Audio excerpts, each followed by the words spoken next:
آپ نئے ولاگ میں آفتاب احمد خانزادہ کے ساتھ ہیں۔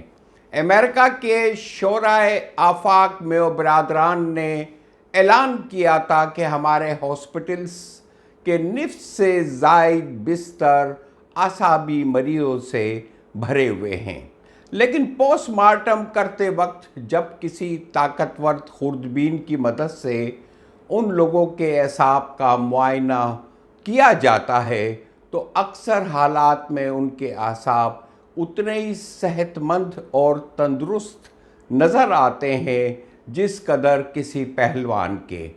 ان کے اعصابی عوارض کی علت ان کے اعصاب کا جسمانی انحطاط نہیں ہوتا، بلکہ مایوسی، ناکامی، شکست، ہار، فکر، رنج، غم، دکھ، خوف اور ڈر کے جذبات ہوتے ہیں۔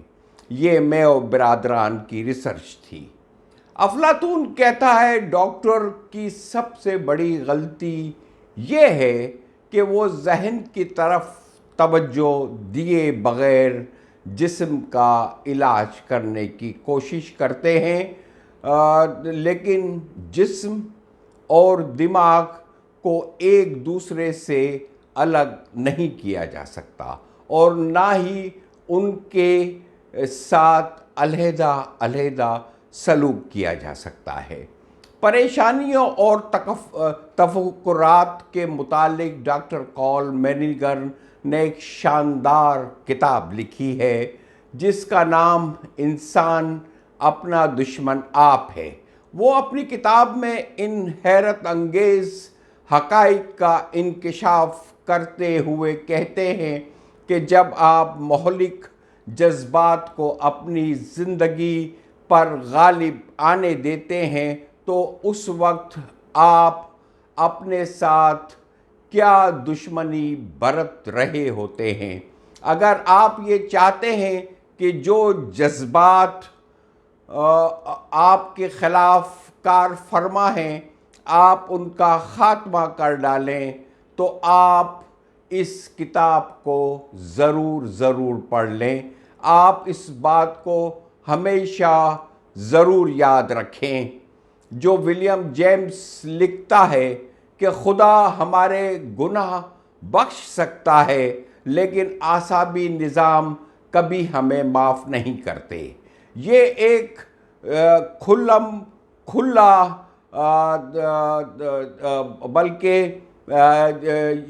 یوں کھلا دینے والی تقریر اور ناقابل یقین حقیقت ہے کہ بیماریوں سے ہر سال اتنے امریکی نہیں مرتے جس قدر کہ وہ خودکشی سے مرتے ہیں۔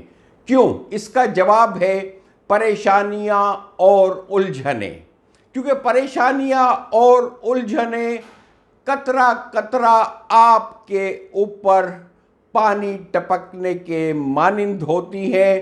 پریشانیوں کی یہ مسلسل ٹپ انسانوں کو جنون اور خودکشی کی طرف دھکیل دیتی ہے۔ یہ بات ہم سب کو یاد رکھنی چاہیے کہ اگر کوئی ہوائی جہاز ڈوب جائے یا گر جائے تو اسے کوئی واپس نہیں لا سکتا، لیکن اگر یہ ڈوب رہا ہے تو اسے بچایا نہیں جا سکتا۔ ہمیں ماضی کے متعلق پریشان ہونے کے بجائے مستقبل کے مسائل کے متعلق اپنا سارا وقت صرف کرنا چاہیے، دیگر صورت پھر آپ کا زیادہ وقت ہاسپٹل میں ہی آپ کو گزارنا پڑے گا۔ یہ آفاقی حقیقت ہے۔ اگر آپ ہاسپٹل سے بچنا چاہتے ہیں، اگر آپ ایک نارمل صحت مند اور خوش و خرم زندگی گزارنا چاہتے ہیں تو آپ کو پریشانیوں الجھنوں سے بالکل اسی طرح سے بچنا پڑے گا جس طرح کہ آپ جن اور بھوت سے بچتے ہیں۔ خدا حافظ.